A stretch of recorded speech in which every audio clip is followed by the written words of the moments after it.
Graças a Deus, mais uma oportunidade de estarmos juntos em nosso hospital escola, na oportunidade da comunhão com Jesus.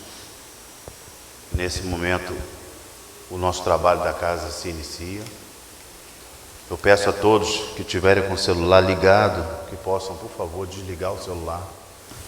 Não é ficar nem no vibracal, é desligar mesmo, para não interferir nos trabalhos que estão sendo realizados nesse momento. No momento do nosso estudo, a espiritualidade já começa a trabalhar com cada um de nós. Hoje nós vamos estudar o Evangelho segundo o Espiritismo, na sequência Evangelho e Livro dos Espíritos.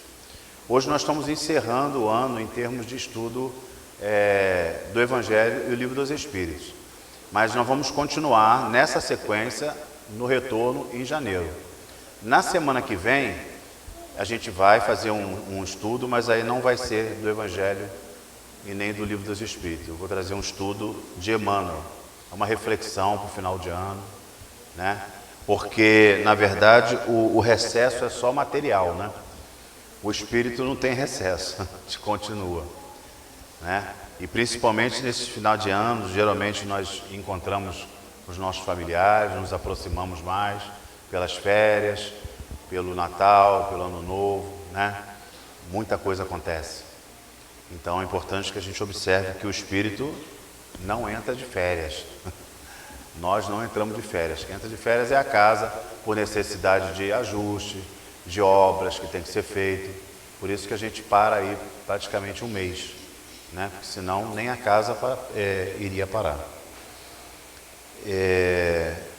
Outro aviso importante é que, como nós paramos no Livro dos Espíritos, onde nós paramos semana passada e vamos parar hoje no Evangelho, é bom que vocês continuem estudando em casa, né? O Evangelho segundo o Espiritismo e o Livro dos Espíritos. Porque se tiverem alguma dúvida, né, é só anotar e no retorno a gente conversa, né? A gente pode conversar no momento do estudo mesmo, pode trazer as observações ou até particularmente, qualquer um dos trabalhadores da casa consegue auxiliar, tá? Então é importante a gente continuar o estudo, principalmente dentro do nosso lar, né? Quem não tem ainda o hábito do culto no lar, né, o Evangelho segundo o Espiritismo em casa, é importante que crie esse hábito, né? Quem não sabe fazer ainda, é muito fácil, é só escolher um dia da semana, em um horário específico, né? Que toda semana, naquele dia, naquele horário,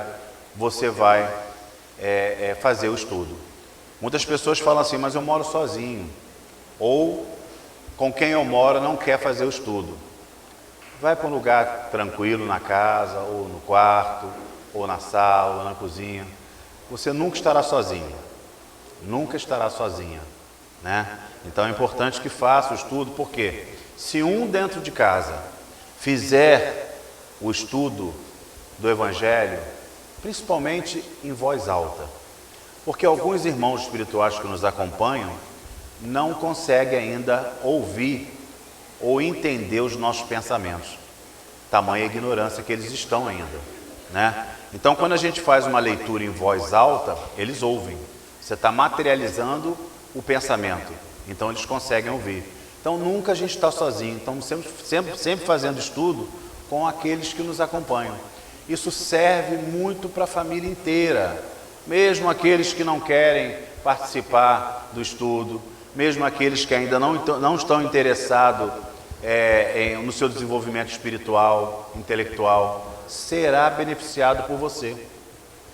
Às vezes a gente tem determinadas dificuldades dentro de casa, né? Um esposo ou uma esposa, um filho, que não quer ainda, não se interessa, não está no tempo ainda de despertar, né? E a gente, quando começa a fazer esse estudo dentro de casa, a gente muitas vezes acelera o despertar dos nossos irmãos. Então é importante que a gente faça, tá? Então a casa vai fazer o recesso, mas nós não iremos fazer o recesso, tá? Continuamos ainda no trabalho. Então na semana que vem, hoje é o último dia do estudo sequencial, tá? Livro do Evangelho e Livro dos Espíritos. Vamos fazer a nossa oração para que a gente possa entrar no ambiente de trabalho nesse momento, vamos esquecer os problemas lá fora, as preocupações, né, que a gente sempre traz, e vamos realmente guardar esse tempo, esses minutos, para fazer uma comunhão o mais perfeito possível com Cristo. É um momento de tratarmos de nós mesmos, né? Vamos levar o nosso pensamento a Jesus e fazer a oração que Jesus nos ensinou. Pai nosso que estás nos céus, santificado seja o vosso nome, venha a nós o vosso reino, seja feita a vossa vontade, assim na terra como nos céus. O pão nosso de cada dia nos dai hoje. Perdoa as nossas dívidas, assim como nós perdoamos os nossos devedores. Não nos deixes, Pai, cair em tentação, mas livra-nos do mal, pois a Ti pertence a glória, o poder e a misericórdia, por todos os séculos e séculos, que assim seja, graças a Deus. Graças a Deus. Então, como a gente tinha falado, nós vamos dar sequência ao livro do Evangelho. Há 15 dias atrás, nós estávamos falando, né, iniciando o capítulo 14, que fala: honrai o vosso pai e vossa mãe. Não sei se vocês se lembram, né? Antes de a gente começar, pessoal, é estudo, não é palestra. Então, quanto mais pessoas participarem desse estudo, é importante para que todos nós possamos sair daqui melhor do que chegamos, tá? Então podem interromper o momento que quiserem. Tem um microfone que será levado à pessoa, né, para poder a dúvida, a reflexão que ela quer trazer possa ser compartilhada com todo mundo. Então é importante que todos participem. Quem ainda não me conhece, meu nome é Edmilson, tá? Nós fazemos sempre o estudo aqui aos sábados, ok? Então vamos lá. Nós falamos há 15 dias atrás, né, de honrai o vosso pai e a vossa mãe. Alguém consegue lembrar dessa época, do que nós dissemos? É isso que ele falou? Deixa eu ver se é isso. Acho que eu vou dar conta. Ele falou: está preparado. Isso. Alguém consegue lembrar o que nós dissemos? Honrai vosso pai e vossa mãe? O que o Cristo quis dizer para a gente quando ele disse: honrai vosso pai e vossa mãe?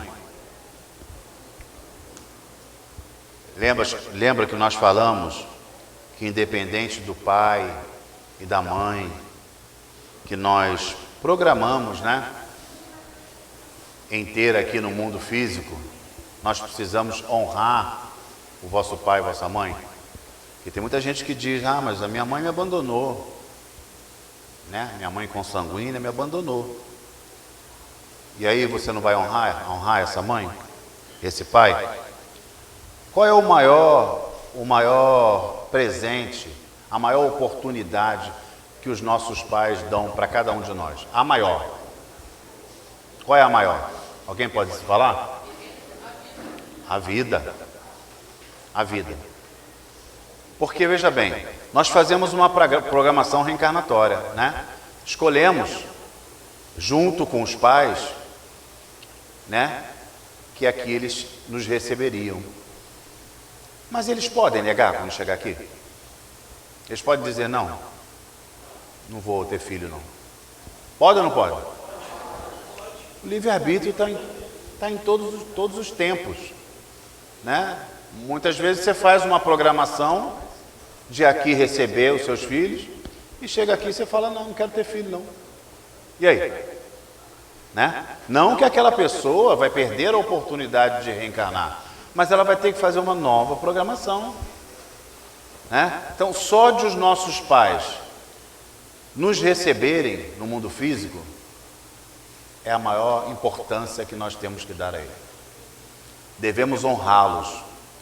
São realmente as pessoas mais importantes da nossa vida, né? Sem a oportunidade deles, nós aqui não estaríamos. E nenhum de nós chegaremos à felicidade se não passarmos pelo processo reencarnatório. Quer dizer, chegar aqui. E a gente já falou tantas vezes, né? O quanto é difícil chegar aqui, né? Porque às vezes a gente fala que acha que é simples, né? Não é. Nem sempre a nossa mamãe e o nosso papai são extremamente responsáveis no momento da gestação, né? Tem mães que estão grávidas, bebem, fumam, vão para a balada, não se preocupam com a saúde, não faz pré-natal, não faz nada. Muitas vezes ela nem te deseja naquele momento, né? Mas a importância de nós chegarmos aqui é tão considerada que a espiritualidade te protege de todo jeito. A mãe cai, ela bate a cabeça, bate o braço, bate as costas, mas não bate a barriga. A barriga ela não bate, dificilmente, né? E quando bate a barriga, não atinge você. Porque há uma necessidade muito grande de a gente chegar aqui. Então, são diversos espíritos que se comprometem a vir conosco, desde o momento da programação reencarnatória. Porque é muito mais difícil vir para cá do que ir para lá, gente. A gente tem medo de morrer, né? Tem muita gente que tem medo de morrer aí, né? Quem tem medo de morrer? Verdadeiramente. Uma pessoa só? Duas só? 3? A gente não deseja, claro, né? Ah, não, quero ficar aqui o máximo possível. Ainda tem muita coisa a corrigir, né? Mas nós temos muito mais medo a vir para cá do que a retornar ao mundo espiritual. Porque lá na programação nós sabemos o que nós vamos vivenciar aqui. As dores, as dificuldades, sabemos. E você fica desencorajado a vir. Então diversos irmãos trabalham, você frequenta vários lugares, né? No mundo espiritual, várias escolas, para que realmente você seja convencido a vir no processo reencarnatório para o seu crescimento, para o seu despertar. E os pais participam disso. Muitas vezes, gente, os pais já estão até encarnados. Eles são levados durante o sono lá com você, lá, para te motivar. Pode ir que eu vou te receber com todo amor e carinho. Se encoraja. Eu vou te receber. São levados lá durante o sono para participar do processo reencarnatório com você. E aí a mamãe fica, né, grávida, no processo gestacional ali de 9 meses. Há uma proteção imensa para que você consiga aqui chegar. Porque por enquanto você ainda não está no corpo, né? Você está só passando as suas informações necessárias, né? Pelo aquele cordão que a gente liga lá. O corpinho está desenvolvendo com as doenças necessárias no tempo certo, com as dificuldades, com a beleza, com a feiura, com todas as características, gente. Nós estamos passando lá, para aquele corpinho que vai nascer ali. Mas até o último momento você pode desistir, vocês sabiam disso? Quantas mãezinhas ficam 9 meses esperando o bebê e o bebê nasce morto? Muitas vezes o espírito desistiu, desencorajou e ele não vem. Então, olha como é que é difícil chegar até aqui. Então, encarnar é o maior presente que os nossos pais possam nos dar. E por isso Cristo diz: honrai o vosso pai e vossa mãe, seja eles quem for, né? Porque tem gente que fala assim: ah, mas eu só considero a minha mãe aquela que me criou. Aquela que te criou é muito importante, sem dúvida nenhuma. Muito importante, porque ela está passando ali todas as condições para que você possa desenvolver um homem, uma mulher de bem, né? Mas aquela que te colocou no mundo, essa não perde a importância dela, de jeito nenhum, né? Então nós precisamos considerar isso aí. E aí, nós estamos no item 5. Quem é minha mãe e quem são meus irmãos? Perguntou Jesus, né? Estava lá ele reunido, diante daquele monte de pessoas que ele estava orientando ali. E aí veio uma pessoa dizendo: olha, seu pai, sua mãe, seus irmãos estão lá fora te chamando. E aí ele pergunta: quem são meus irmãos? Quem é minha mãe? Né? Muita gente pensa assim: mas como é que pode? Jesus está desconsiderando a mãe dele, os irmãos dele, né? Quem não entendia ainda a mensagem que Jesus trazia, e Jesus não perdia momento nenhum para orientar. E a gente começa a observar dentro das parábolas e dentro dos ditos do Cristo, que ele só orientou espiritualmente. Ele não falou para a matéria. Ele não falou para nós no corpo físico, ele falou para nós espíritos. Então ele precisava não perder nenhum momento, porque ele sabia que o tempo de orientação dele era pequeno, né? Quanto tempo Cristo ficou caminhando aqui para orientar a gente? Quanto tempo? 3 anos só. Ele sabia que o tempo dele era curto, porque o Cristo, infinitamente perfeito, ele sabia a missão dele e o tempo que ele tinha. Então ele não podia perder tempo. E aí ele falou essa frase: quem é a minha mãe? Quem são meus irmãos? Porque aqui ele coloca uma condição que a gente tem dificuldade de entender, né? Quem é minha mãe? Quem é meu irmão? É só aquele consanguíneo? É só aquele que nasceu na minha família? Esse é meu irmão? Quantas vezes a gente tem muito mais afinidade a um amigo, né? A uma amiga? Quantas vezes a gente considera muito mais uma outra pessoa, a nossa mãe, do que a nossa própria mãe consanguínea? Né? Por que essas coisas acontecem? Aqui ele está falando, né? Quando diz assim, o parentesco espiritual e o parentesco material. São coisas completamente diferentes, né? A serem consideradas dentro do seu patamar de compreensão.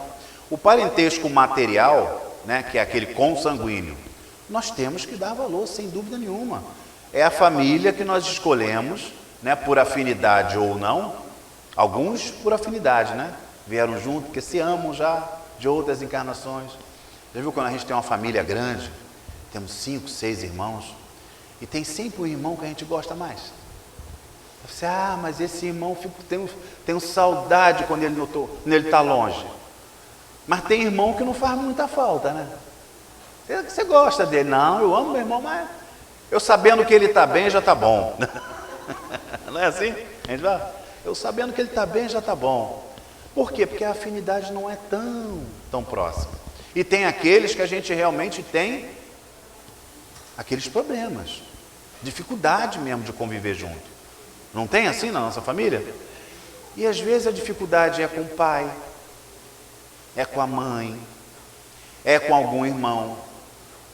Aí começa a família a aumentar, né? É com aqueles agregados, o cunhado, a cunhada. Ai, que dificuldade que eu tenho com meu cunhado. Mas ele é folgado demais. A gente fala assim, né? Chega na minha casa com o pé sujo no meu tapete. Tem cunhado que nem é fácil, né? Abre minha geladeira. É assim. Tem dificuldade com a sogra. Minha sogra atrapalha a nossa vida. Ou meu sogro. São as dificuldades que nós programamos. Todos esse familiar, nós programamos estar junto com eles. Quando não é na família, às vezes a família é toda harmoniosa, né? Mas tem um vizinho, fala, aquele meu vizinho, meu Deus do céu. Que dificuldade, né? Não tem respeito nenhum, bota som alto, joga lixo na minha calçada. Que vizinho difícil. Eu dou bom dia para ele, ele nem olha para minha cara. Que vizinho difícil. O vizinho nós escolhemos também. É interessante a gente observar que há uma organização espiritual tão grande para o nosso crescimento, que a gente acha que determinadas pessoas que nós conhecemos e que convivem conosco todos os dias, principalmente essas que convivem todos os dias, não faz parte da nossa programação. Não, ele por acaso mudou para cá, ou eu por acaso mudei para cá. O acaso existe, gente? Não existe o acaso. Existe uma necessidade de crescimento da gente, né? A nossa família é o nosso amigo de trabalho. A gente sai de casa, vai trabalhar, encontra pessoas tão difíceis no trabalho, né? O colega que está sempre tentando te prejudicar ou passar por cima de você, aquele que te engana, né?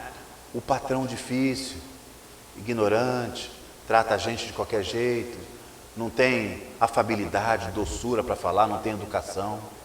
Ele faz parte do seu processo de crescimento. Porque é só a gente imaginar que Deus não permitiria, gente, olha só, se a gente tem fé em Deus e não acredita no acaso, na coincidência. Acaso e coincidência vem do nada, e o nada não existe. Se a gente tem fé em Deus, a gente entende o seguinte, que Deus não permitiria que nada de ruim nos acontecesse se não houvesse uma necessidade de desenvolver alguma coisa em você. Tem como você dizer que é paciente se ninguém tira a sua paciência para te provar? Ah, não, eu sou uma pessoa calma, até pisar no teu calo, né? Pisou no teu calo, cadê aquela pessoa calma?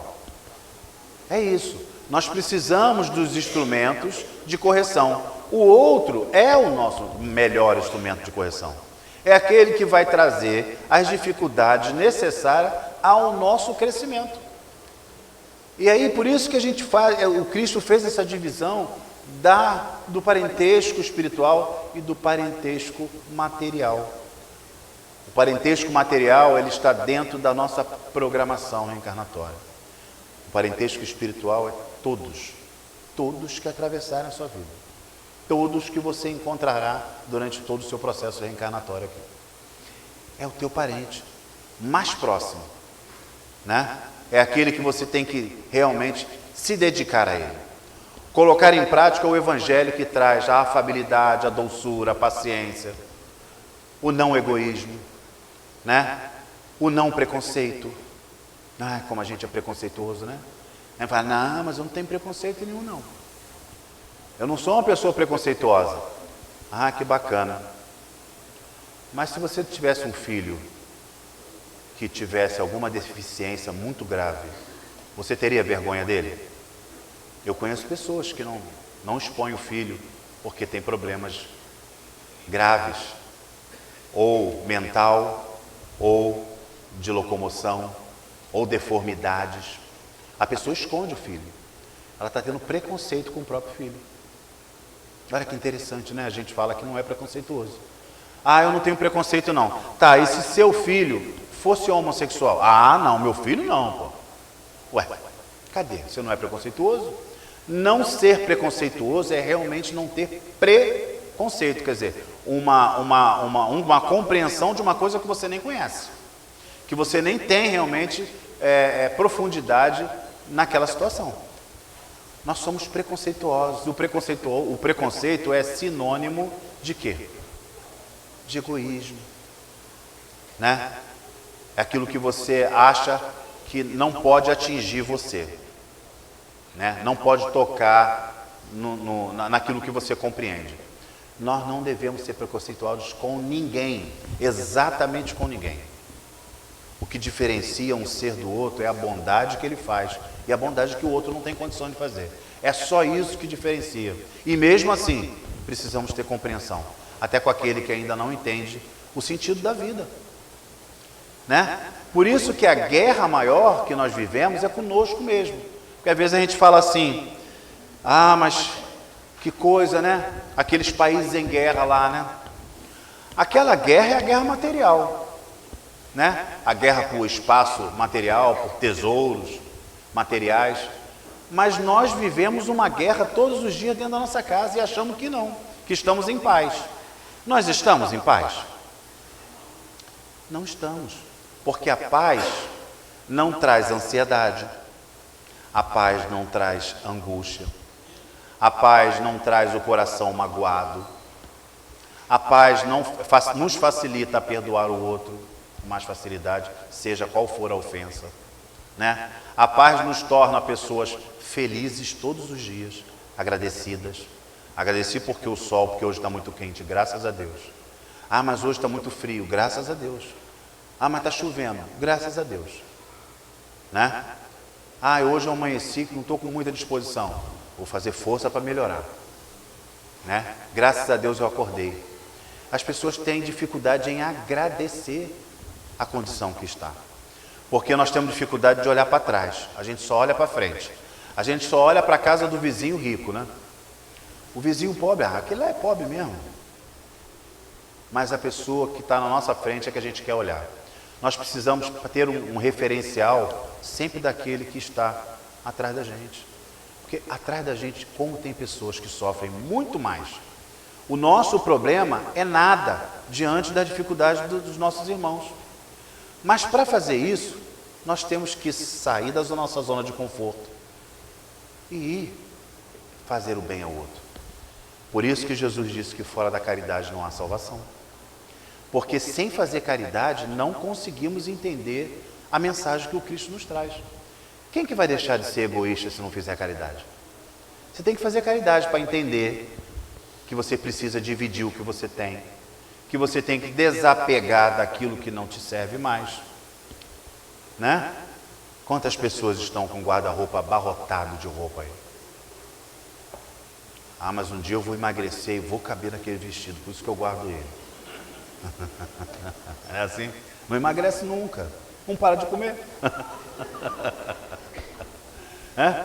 Mas guarda lá. Ah, não, aquele casaco eu recebi de uma pessoa que eu gosto tanto, eu tenho muito apego àquele casaco. Não esquenta não, quando você desencarnar, aquele casaco vai ser jogado fora. Que você ama pra caramba. Nós temos que pegar toda semana que a gente vai arrumar a nossa casa, nós temos que abrir o nosso guarda-roupa.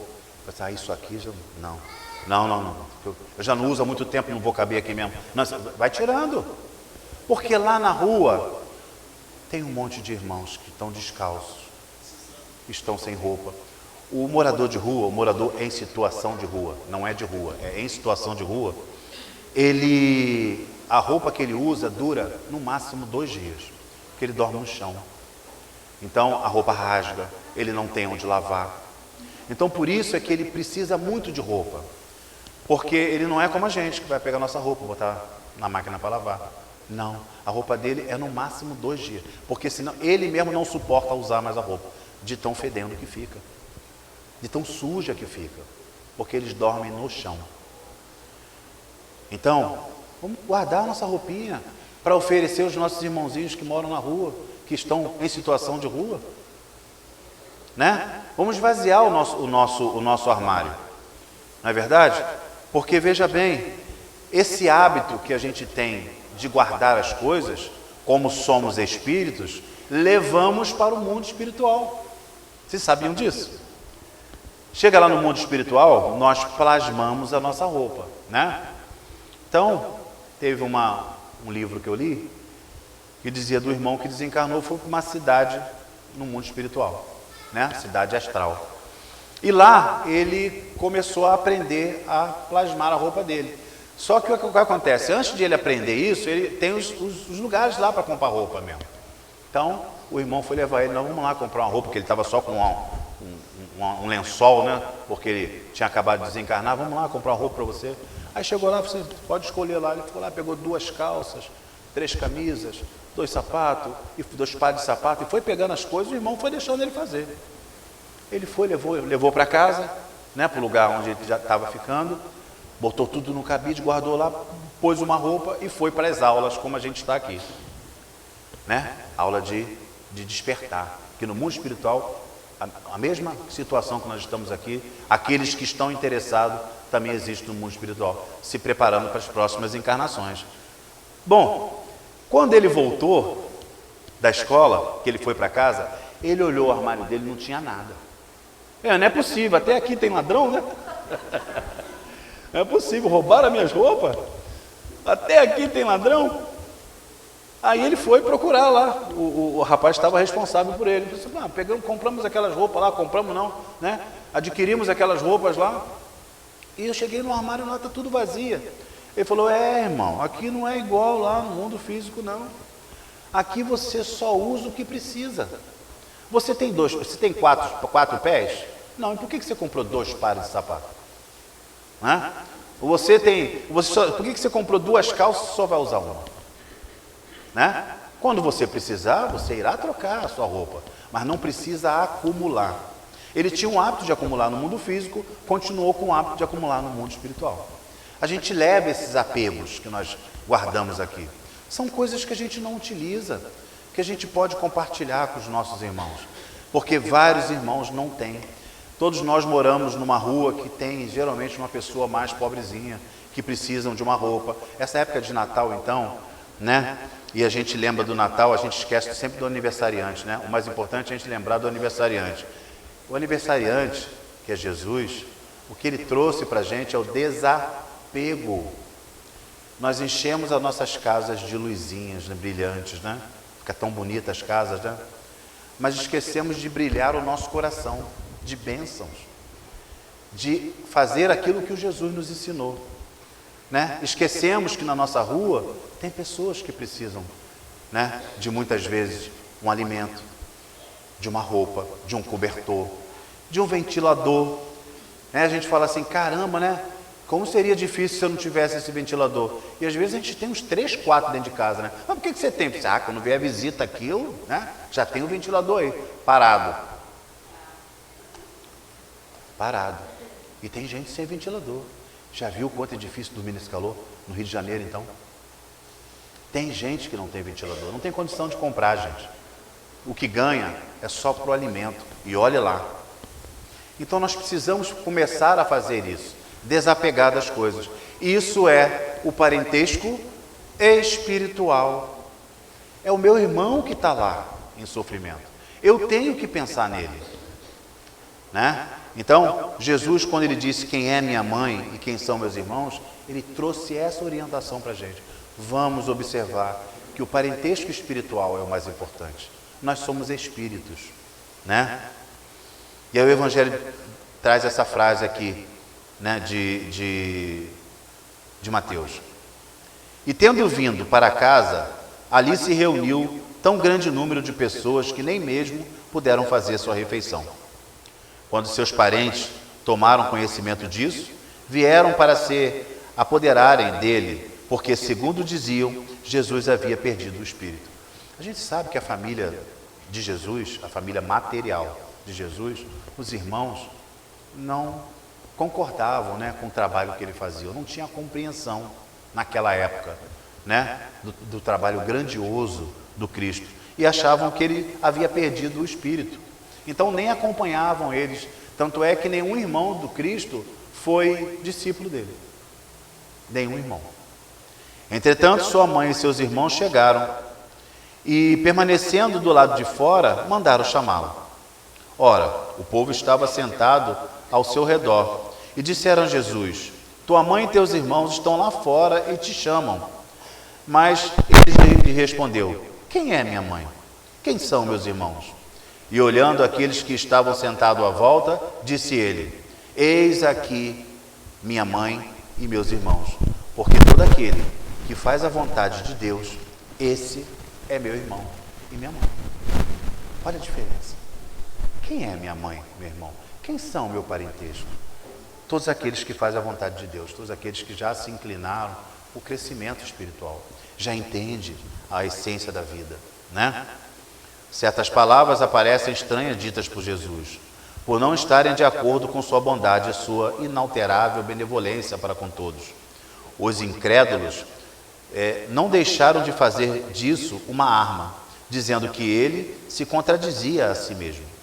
Um fato irrecusável é que a sua doutrina tem como base fundamental, como pedra angular, a lei de amor e caridade. Então a gente sabe que tudo que o Cristo nos ensinou, né, tudo que ele falou é para nos ensinar a amar, né? E aí a gente fala assim, mas o que é o amor? Já falamos isso uma vez aqui, já refletimos isso. Quem pode dizer o que é o amor? Alguém quer falar? Quando a gente fala de amor, o que nós estamos falando? O que é amor? O amor ensinado pelo Cristo. Bom, gente, ninguém quer participar hoje? Amor é Doação. Mais o quê? Quem falou? Caridade. Entrega. Vamos lá, gente. Amor. Hã? Ninguém mais? Quem falou? Amizade. Amizade. Amor. Oi? Essência divina. Amar o próximo. Vida. Quem falou vida? Vida. Amor maior. Deus. É o quê? Empatia. Todas as dificuldades, né? estamos amando quando a gente dá graças a Deus, principalmente nas dificuldades. Porque a gente às vezes diz assim, ai, como Deus é bom comigo, né? Quando tudo está certo. Tudo que a pessoa desejava aconteceu. Comprou um carro novo, ai, como Deus é bom, né? Comprou a sua casa, ai, como Deus é bom. E quando chega uma doença, Deus é bom? Ele continua sendo muito bom conosco. Muito bom. Então, quando a gente fala de amor, olha só, amor é a reunião de todas as virtudes. Tudo que a gente entende de virtude, a reunião de tudo é amor. Aí a gente faz aquela pergunta, eu já consigo amar? Assim como Jesus ensina. Já consigo amar? Eu já consigo deixar de ser egoísta? Perdoo todas as pessoas que me ofendem? Ajo sempre com afabilidade, com doçura, com carinho? Né? Me preocupo sempre com o próximo? Faço o bem todos os dias? Oro todos os dias a Deus? Olha só quantas coisas. Já tenho compaixão pelo próximo? A empatia, como a nossa irmã disse? Entendeu? Todas as virtudes reunidas, a gente dá o nome de amor. Então nós estamos caminhando. Cada virtude, na nossa condição ainda de imperfeitos, é difícil de ser conquistada. Nós sabemos disso. A porta é estreita mesmo, né? Nós trabalhamos a nós mesmos todos os dias, porque nós temos dificuldades dentro de compreensões, né? Tem dia que a gente está super forte em termos de adquirir as virtudes ou de colocá-las em prática. Ninguém tira a sua paciência. Por mais ofensa que você receba, você consegue compreender. Se você estiver doente, aquele dia você se fortalece com a sua doença, agradecendo a Deus a oportunidade de estar vivenciando aquela doença, porque aquela doença não foi dada por Deus, né? Sabemos aqui que nós somos herdeiros de nós mesmos. Então, tudo que acontece conosco, tudo de ruim, foi criado por nós mesmos. E de bom também, né? Deus permite. Ele permite que aquilo aconteça. Porque, primeiro, você já tem condição de vivenciar. Se não tivesse, ele ainda não permitia, né? Segundo, que além de você já ter permissão de vivenciar aquela dor, você consegue.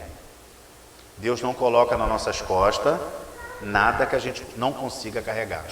Então há uma amorosidade na lei de causa e efeito. Porque o espírita diz assim, mas aquela pessoa está sofrendo aquilo ali, porque com certeza ela praticou um mal muito grande, né? Não é bem assim. O pensamento de Deus não é o pensamento nosso imperfeito. Veja bem, se uma pessoa nessa encarnação ela comete um assassinato, não significa que na encarnação que vem ela vai ter que sofrer isso. Não significa, né? Por quê? Porque se na encarnação que vem ela não estiver ainda entendendo o mal que ela causou, ela vai arcar com outras consequências e essa vai ficar guardada para o momento oportuno. Essa é a amorosidade de Deus, né? Ele tem amor em tudo que Ele cria, né? Ele quer realmente que cada um de nós possamos chegar à perfeição. Então, veja bem, o mal que você comete nessa encarnação não é necessariamente o que você vai arcar na próxima. Talvez 2 encarnações para frente, no momento em que você despertar, no momento em que você entender que aquele mal você não fez ao outro, você fez a si próprio. Essa é a amorosidade de Deus. Então, mas nós espírita, como entendendo a lei de causa e efeito, a gente acha que aquilo que você planta hoje já vai colher amanhã, né? Não é bem assim não. É bem assim não.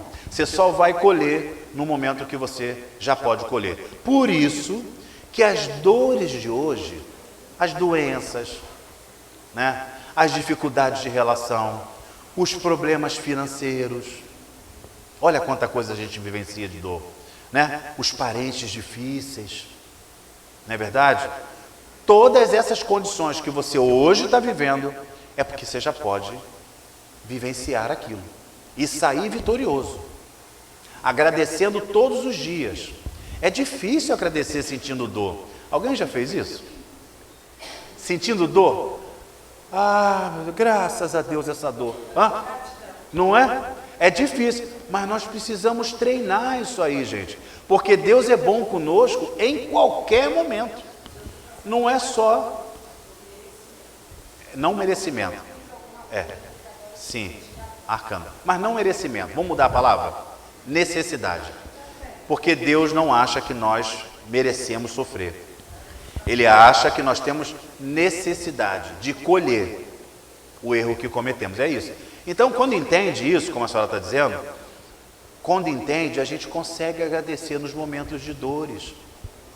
Deixa eu contar uma historinha rapidinho. Vai dar tempo, né? Rapidinho para vocês. Eu fiz hemodiálise, né? Vocês veem que o meu braço tem a marca da hemodiálise. Fiz hemodiálise 3 anos.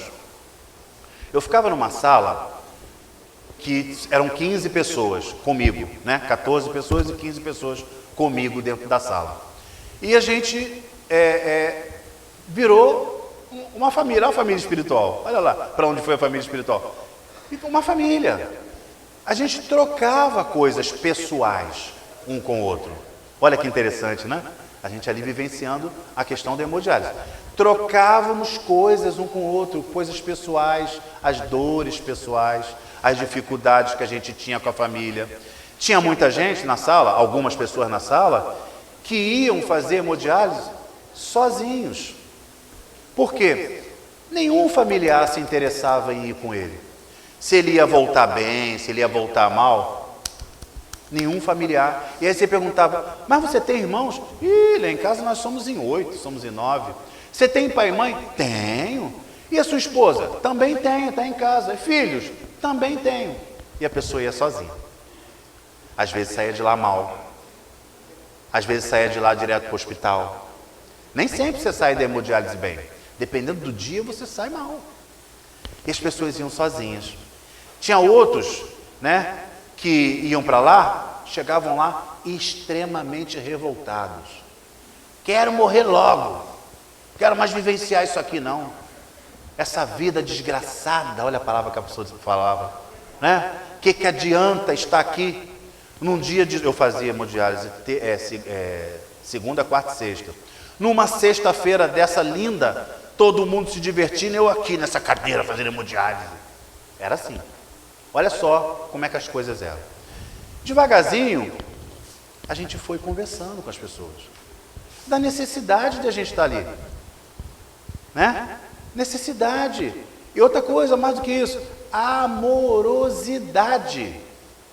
Era amor de Deus, de permitir que nós estivéssemos vivenciando aquela situação para o crescimento de nós mesmos.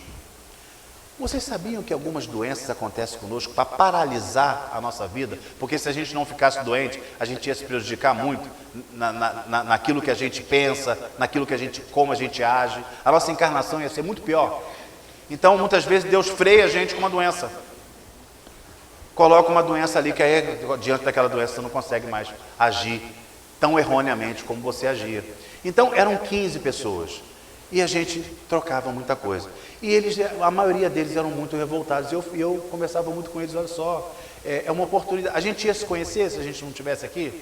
Ah, não, essa talvez seja a única coisa boa que aconteceu, porque o resto, a minha vida é uma droga, né? Tinha um que dizia assim para mim, dizia assim para a gente, né? Ah, eu tenho certeza que quando eu morrer eu vou para o céu. Eu falei, graças a Deus, você vai para o céu.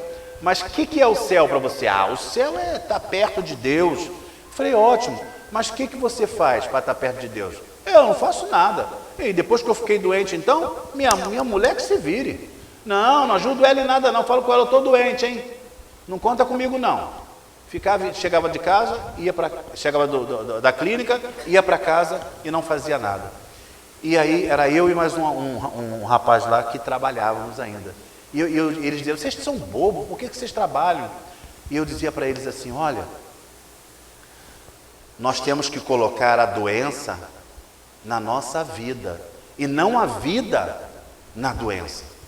Porque quando você coloca a vida na doença, acabou a encarnação. Você só está esperando desencarnar. Quando você coloca a doença na sua vida, é como se você colocasse qualquer outra dificuldade necessária para o seu crescimento.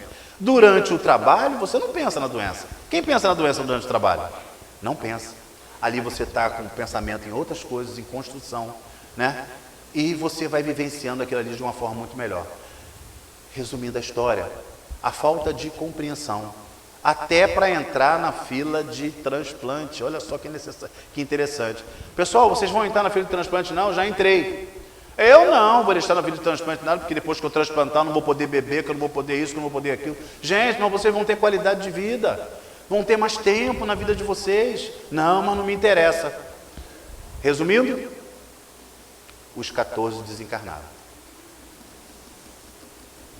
Todos eles foram. Um por um, um por um, um por um. Negação da vida, negação da dificuldade, não aceitar a proposta programada, viu? Porque isso foi programado antes de chegar aqui. Eu tenho um problema renal desde 5 anos de idade. 5 anos de idade eu já coloquei uma pedra imensa pela uretra. Aos 20 anos eu perdi o primeiro rim. Aos 32 anos eu perdi o segundo. Fiz a primeira hemodiálise. Quem me doou o rim foi meu irmão. Olha só a vida da gente, como é que é programado. É programado. Mas quando a gente nega a oportunidade de crescimento, acabou o sentido da vida, gente. Acabou o sentido da vida. Nós temos que entender que Deus nos dá a oportunidade de crescimento. E Ele é amoroso em todas as situações. Na dor e nos momentos felizes. Não é só quando tudo está dando certo que graças a Deus, não. É principalmente quando a dor chega que nós temos que dizer, graças a Deus. Agora eu estou na oportunidade de me melhorar. Agora eu cheguei na oportunidade de me melhorar.